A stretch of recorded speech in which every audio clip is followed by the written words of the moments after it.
Okay, now we have exited the container. Let's see if we have the container running. So I will go ahead and type docker and I will use a ps command. PS is a process command. It lists if there are any processes that are running, in this case containers that are running. Okay, so it doesn't show that. Let me use option of hyphen a. When you use an hyphen, it tells it's an option. So A stands for all, so show me all the containers whether they are running or not. So it says that what you have this container and it's not running, it has exited. So how do I get back, get that running?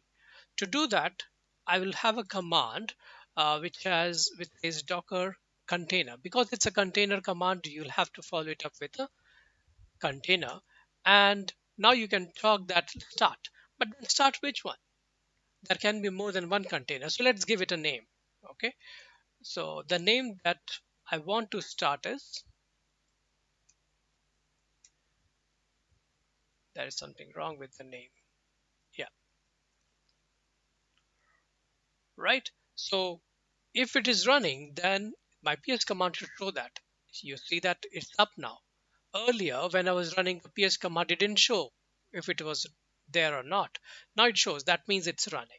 So it is, the status is up, right? So how do I get into it now? If you notice, I'm still in that dollar prompt, which means that I'm still in my current uh, quick start terminal, the terminal of the docker. How do I get into the container?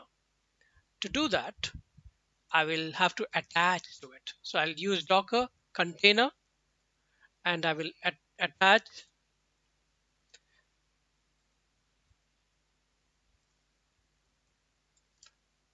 and I have to give it the name.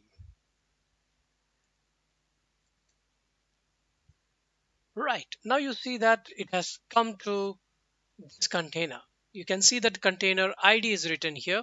So I am the root user in this container, and also the command prompt has changed to hash.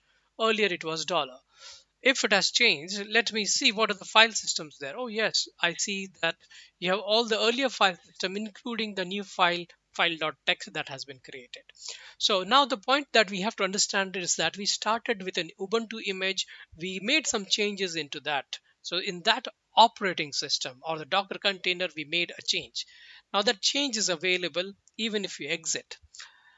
One good reason why you would use a container is because as a developer, you have an environment in which your software is developed, and it is very sensitive to the versions of the dependent softwares. Say for example, if you're using an ubuntu 18 here, and it is pretty much dependent on 18, a previous version may not work. And suppose you want to give it for testing, and the testing team or your other developers in the team may have a different environment, so it will be difficult for them to recreate the same things, and then you say it runs on my system. That's a pretty common thing that we say, it runs on my system. Because the environments are different, it doesn't run on a system. So to tackle and handle all such situations, we can actually create a new image of what we have. So we have this container. In the next video, we'll see how we'll create an image out of this container.